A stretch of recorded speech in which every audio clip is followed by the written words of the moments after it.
Praise the lord. మన పరమ తండ్రి క్రీస్తు యేసు నామంలో మీకు శుభములు తెలుపుచున్నాము. ఈరోజు దేవుని వాగ్దానము 1 యోహాను 4:12.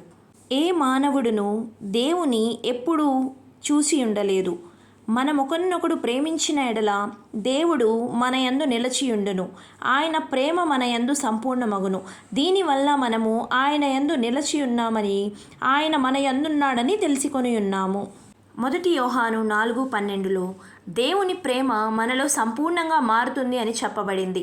ఎందుకంటే మనం ఒకరికొకరు ప్రేమించుకున్నప్పుడు దేవుడు మనలో నిలిచి ఉంటాడు. దేవుడు కనబడని వాడు కాబట్టి మనం ఆయన్ను ప్రత్యక్షంగా చూడలేము. మనం ఒకరికొకరు ప్రేమ చూపినప్పుడు దేవుని ప్రేమ మన హృదయాల్లో పనిచేస్తుంది. మనం ప్రేమించేటప్పుడు దేవుడు మనతో ఉన్నట్లుగా ఉంటాడు. మనం ప్రేమలో జీవించినప్పుడు దేవుని ప్రేమ మనలో పరిపూర్ణ స్థితికి చేరుకుంటుంది. ప్రేమ పొరుగువానికి కీడు చేయదు. ప్రేమ కీడునందు ఆనందింపదు, సత్యమునే అది ఆనందించును. ప్రేమ క్షేమాభివృద్ధిని కలుగచేయును.